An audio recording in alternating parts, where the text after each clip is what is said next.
Assalamualaikum warahmatullahi wabarakatuh. Salam Indonesia, salam Bahari. Guys, sengaja saya tambah salam saya pada pertemuan kali ini dengan salam Bahari karena Indonesia ini mendapat julukan dari berbagai negara lain atau dari kita sendiri merupakan negara yang cocok dijuluki sebagai negara bahari karena luas wilayah Indonesia itu sekitar 3/4-nya adalah wilayah lautan dan hanya sekitar seperempatnya itu daratannya. Sehingga kita memang adalah bangsa bahari, kita memang bangsa pelaut, bangsa samudra. Dan yang kedua, istilah bahari di sini adalah untuk menyebut program saya, yakni bahari yang merupakan kependekan ya dari bahas kabar Indonesia, atau boleh juga kalau ada orang yang menyebutnya bahas kabar Indonesia sehari-hari yang kita singkat menjadi bahari. Karena memang program ini bermaksud ingin membahas kabar-kabar yang terjadi di Indonesia, terutama yang lagi viral, yang lagi digandrungi, yang lagi ngetren, ya yang lagi terjadi keramaian misalnya di media sosial atau media lainnya. Pada kesempatan kali ini kita akan membahas tentang kabar tentang ramalan dari para peramal, dari para orang-orang hebat yang meramalkan siapa yang bakal menggantikan Bapak Presiden Jokowi nanti setelah tahun 2024 atau setelah Bapak Jokowi sudah mengakhiri masa jabatannya. Dan kita lihat ya, ramalan di sini adalah hasil perenungan, hasil ya mungkin para peramal itu memiliki ilmu khusus untuk bisa meramalkan sehingga dia bisa meramalkan apa yang bakal terjadi kelak.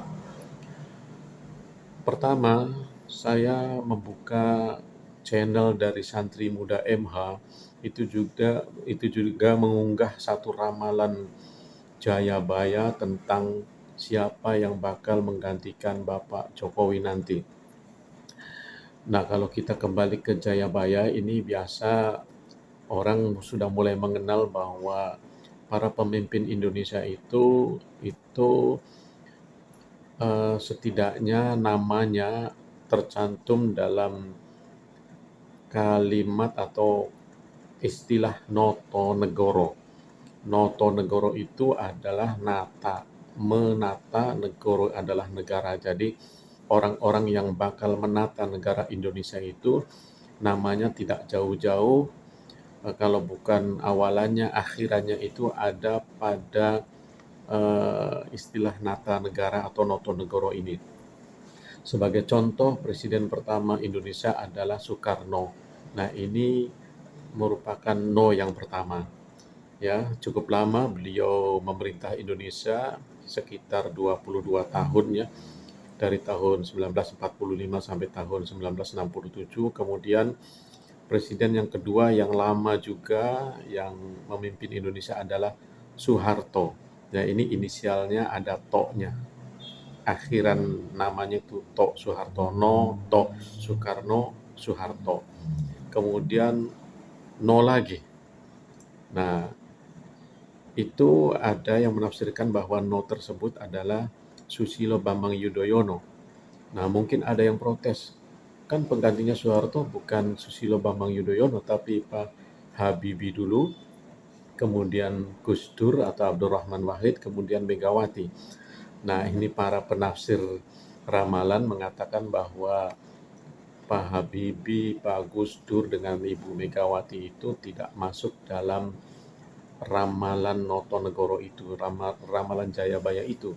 Makanya mereka itu memerintahnya tidak lama, tidak langgeng ya, hanya beberapa tahun saja. Pak Habibie kita saksikan sendiri hanya kurang lebih 1 tahun. Gus Dur juga ya 2 tahunan lah ya, Bu Mega juga 2 tahun lebih. Jadi hanya mungkin boleh dikatakan hanya sebagai, eee, apa namanya ya, penyelamat ya, sebagai penyelamat untuk mendapatkan kembali pemimpin yang sesuai dengan Notonegoro itu.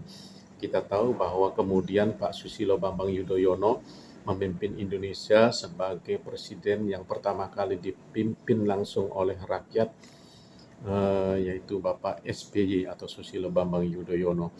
Nah, kemudian lah bagaimana dengan Pak Jokowi? Pak Jokowi ini kan namanya bukan No atau bukan juga Noto No Go, belum Go juga atau Ga, bukan. Nah, ini para penafsir ramalan menilai Pak Jokowi ini masih kelompok No, ya. Jadi masih satu, katakanlah satu satu garis, satu apa namanya musim dengan Bapak Susilo Bambang Yudhoyono.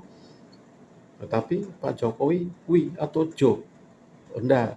Tafsiran mereka adalah bahwa Pak Jokowi ini adalah diambil dari nama kecilnya yaitu Mulyono. Jadi begitu lahir Pak Joko Widodo itu katanya nama pertamanya adalah Mulyono, hanya karena beliau mengalami sakit-sakitan sehingga beliau diganti nama menjadi Joko Widodo. Nah, guys, kita pernah mendengar sebenarnya ada setiap pemilu di Indonesia itu ada gonjang-ganjing, ada isu-isu hangat yang berkaitan dengan Satrio Piningit kan ya. Ya, ada orang sejak zaman SBY juga sudah dimunculkan bahwa konon katanya yang memimpin Indonesia itu adalah Satrio Piningit. Satrio Piningit itu adalah kesatria yang disembunyikan. Jadi, kesatria yang tidak tahu bahwa dia adalah seorang calon pemimpin, sehingga dipingit atau piningit ya, disembunyikan. Saya walau a'lam ya, tapi kalau yang dimaksud adalah satria yang disembunyikan, sebenarnya Satrio Piningit itu mungkin saja ya, mungkin namanya juga tafsiran ya, itu sudah selesai, yaitu Bapak Jokowi Dodo sendiri. Loh, kenapa? Nah, coba aja lihat dari namanya. Kalau memang dia barisan No yang melanjutkan SBY atau Susilo Bambang Yudhoyono, dan dia nama aslinya adalah Mulyono, berarti dalam ramalan itu No yang dimaksud di situ adalah Susilo Bambang Yudhoyono dan dengan Mulyono. Tapi nama keduanya atau nama ganti dari Mulyono adalah Bapak Joko Widodo. Artinya apa? Artinya begitu dikasih nama Mulyono, beliau sakit-sakitan, kemudian diganti nama Joko Widodo, dan orang kemudian akhirnya hanya tahu bahwa Pak Jokowi itu ya Joko Widodo itu. Sampai beliau meniti karir yang menjadi wali kota Solo, menjadi gubernur DKI, menjadi presiden. Kemudian setelah menjadi presiden baru banyak orang tahu, ya mungkin kalau orang Solo sudah tahu dari, apalagi tetangganya sudah tahu bahwa beliau dulu namanya Mulyono, tetapi orang-orang yang jauh, yang di Sulawesi, yang di Sumatera itu kan nanti tahu bahwa Pak Joko Widodo itu nama kecilnya, nama pertama lahirnya adalah Mulyono itu, ya nanti setelah beliau menjadi presiden itu. Nah, itulah sebabnya. Jadi bisa saja kan ditafsirkan seperti itu. Oh ya, dia ini oleh Allah, oleh Tuhan ya disembunyikan. Jangan namanya Mulyono, tapi Joko Widodo aja. Begitu muncul jadi pemimpin, baru orang tahu namanya Mulyono. Berarti dia seolah-olah tersembunyi ya. Wallahu a'lam ya, ini hanya tafsiran, hanya menebak-nebak, hanya mengira-ngira. Eh, guys, itulah yang saya dapatkan dari channel Santri Muda MH tentang ramalan itu. Nah, kemudian kalau setelah Joko Widodo dan Pak SBY ini selesai, berarti kelompok No ini sudah selesai.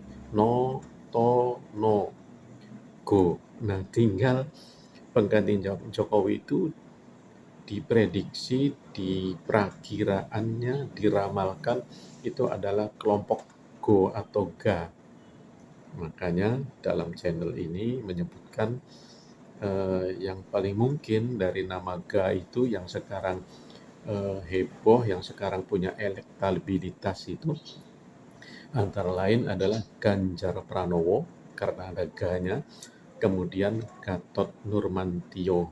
Ya, cuma dalam channel ini dia fotonya Pak Ganjar aja yang dipasang, Pak Gatotnya nggak dipasang. Makanya dalam channel saya pasang supaya adil, ya disebut namanya, fotonya juga ada gitu. Kemudian ya saya sih tidak tahu persis ya, namanya juga ramalan, tetapi kalau hanya 2 orang rasanya nggak adil juga. Ada juga sebenarnya yang ada inisial G-nya tetapi sekarang aktif di kabinet ya. Nah ini masuk kepada ramalannya Mbak Yu. Ya, ramalannya Mbak Yu itu katanya kemungkinan pengganti Joko Widodo itu adalah orang yang sekarang aktif di kabinet Joko Widodo sendiri. Nah, yang berarti kalau orang yang aktif di kabinet Joko Widodo sendiri itu adalah para menterinya Pak Jokowi, kemungkinan salah satunya bisa ada yang naik jadi presiden, kan begitu. Nah, tetapi kalau kriteria dari Mbak Yu adalah orang yang aktif di kabinet, kemudian kriteria dari Jayabaya yang disebutkan oleh santri muda itu adalah go atau ga, maka berarti bukan Pak Ganjar Pranowo atau Gatot Nurmantio. Oke lah kalau Pak Ganjar mungkin masih dianggap kabinetnya Pak Jokowi, tapi dia posisinya bukan menteri, tapi gubernur. Tapi kan anak buahnya presiden. Nah, selain Pak Ganjar Pranowo, ada lagi contoh lain, Airlangga Hartarto. Kan ada gaya, Airlangga. Atau Sandiaga Uno, kan ada gaya, hati-hati. Atau saya malah menafsirkannya Megawati, Ibu Megawati. Kan ada gaya di situ, Megawati Soekarno Putri. Ya, ini makanya kita serahkan kepada Allah Subhanahu wa taala ya. Bung Denny Darko juga yang sempat saya kutip dari makassarterkini.id menyebutkan 2 sosok nama yang bakal menggantikan Bapak Jokowi, yaitu Pak Ganjar Pranowo dan Ibu Puan Maharani. Namun banyak orang yang lebih berat kepada atau lebih cenderung kepada Ganjar Pranowo karena elektabilitasnya terus saja naik. Begitupun Bapak Arief Puyono ya, yang mantan Wakil Ketua Umum DPP Partai Gerindra. Beliau juga memprediksi, ya, bahasanya saya kutip dari media tribunnews.com, itu pada awal Desember lalu beliau menyampaikan bahwa kemungkinan 2 orang yang bakal muncul menggantikan Bapak Jokowi, yaitu Bapak Ganjar Pranowo dan Airlangga Hartarto.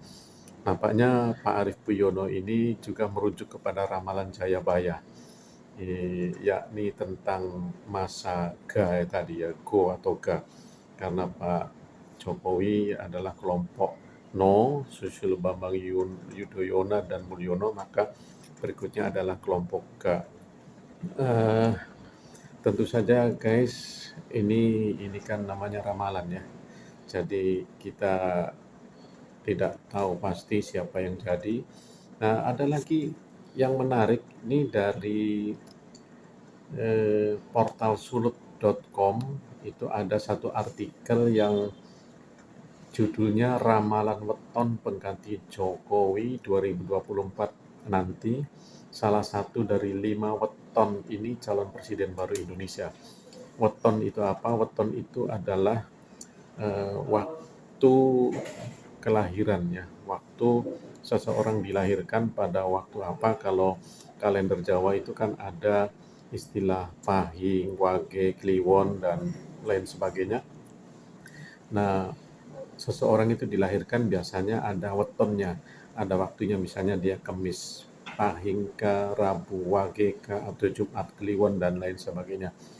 Nah, menurut artikel ini katanya ada 5 weton yang kemungkinan besar akan menduduki posisi presiden ya, yang lahirnya dari 5 weton itu akan menduduki posisi presiden pengganti Jokowi.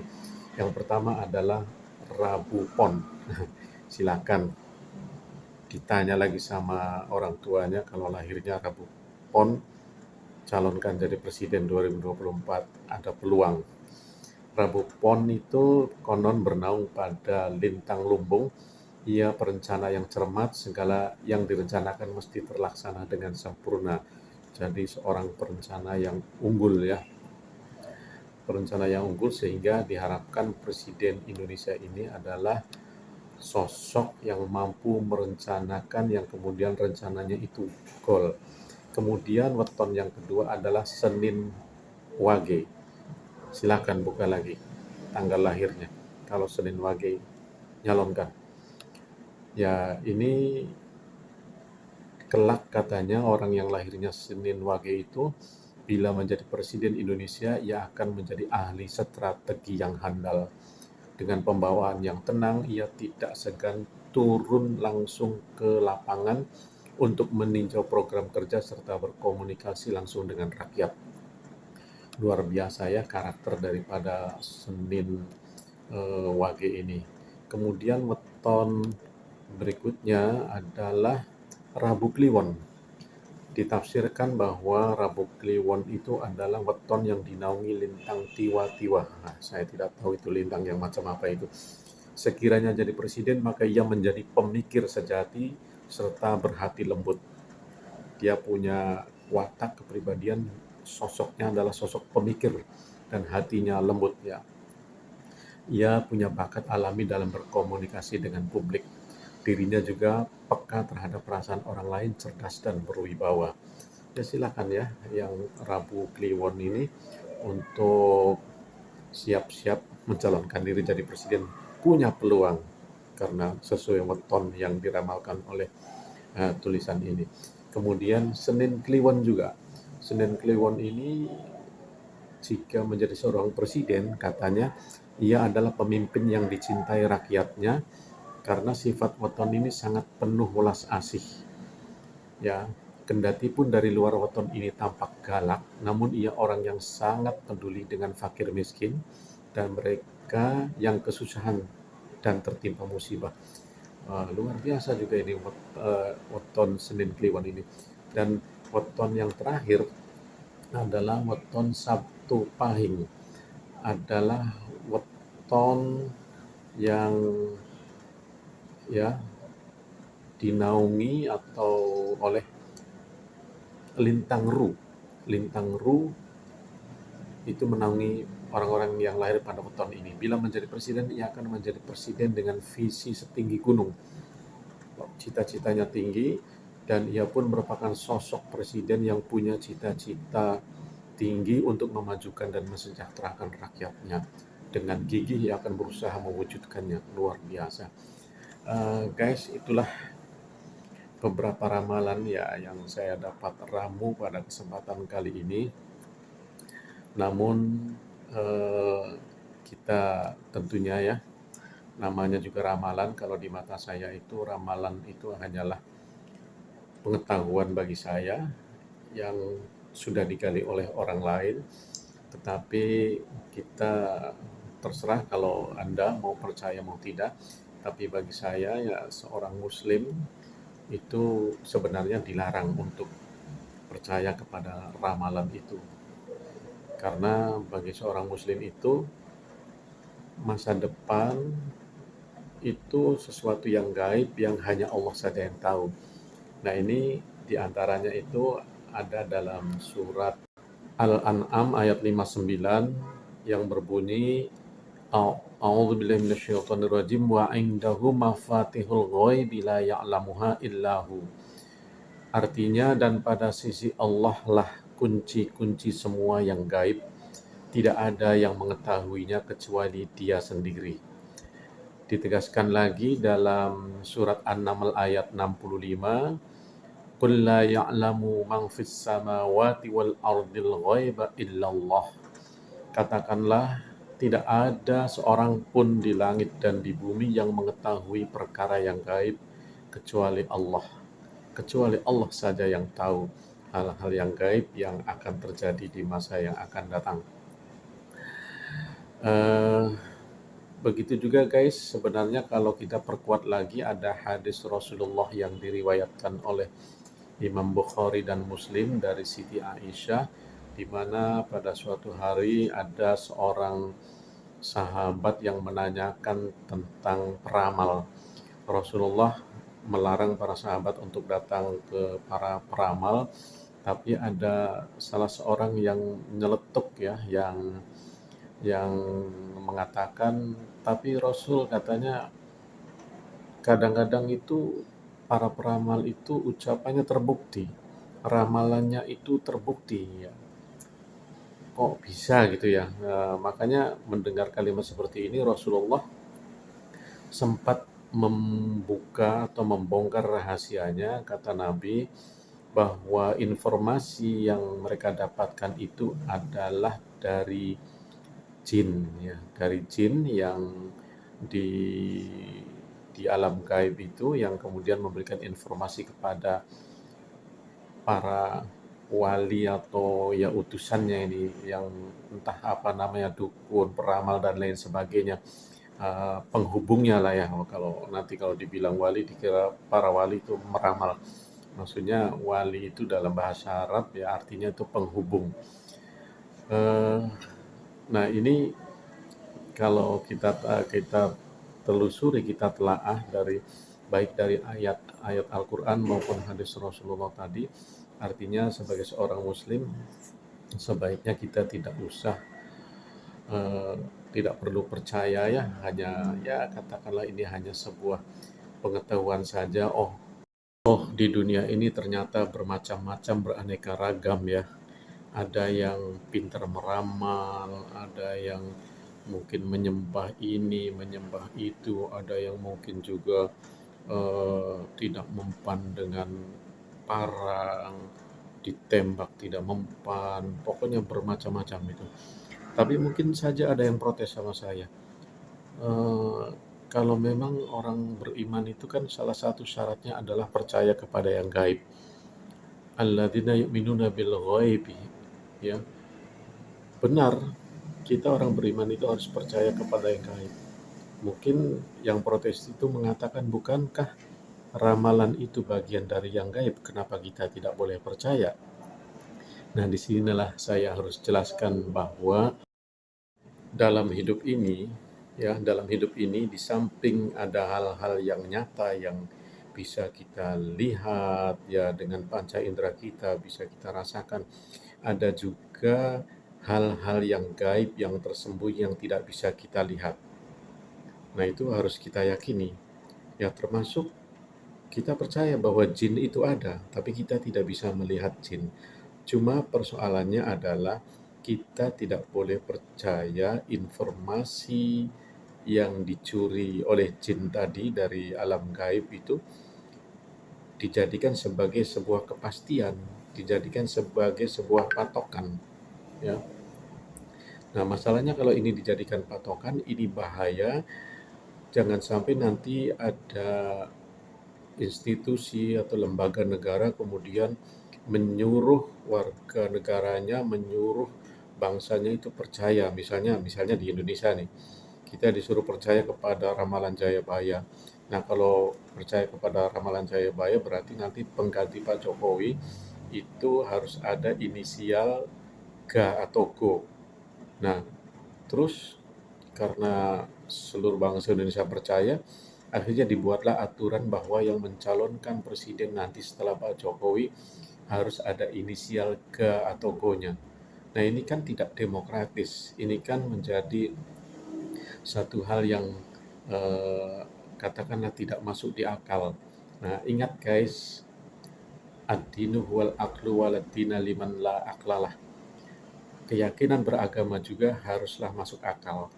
Ya, pertama, orang beragama harus menggunakan akal sehat. Saya setuju itu dengan pernyataan Pak Rocky Gerung ya, atau logika Pak Ade Armando. Benar, kita orang beriman juga harus punya akal sehat. Bahkan agama yang kita anut pun harus masuk akal menurut hadis itu. Kalau tidak masuk akal, waladina liman la aklalah. Tidak ada agama bagi orang yang tidak berakal. Nah, kalau eh, kita tergantung dari informasi jin kan ngeri ya. Masa kita mengambil keputusan penting dalam satu negara harus mengambil informasi bisikan dari jin, sementara jin dan manusia itu posisinya sama saja. Ya mirip dengan manusia, ada yang jujur, ada yang bohong, ada yang mungkin preman, ada yang juga mungkin pandai mempolitisir. Jin itu kan tidak jauh-jauh beda dengan manusia. Nah, makanya informasi yang dicuri dari jin itu oleh Rasulullah jangan dipercaya sepenuhnya untuk dijadikan sebagai patokan, karena patokan tertinggi adalah takdir Allah ya. Guys, inilah yang dapat saya sampaikan.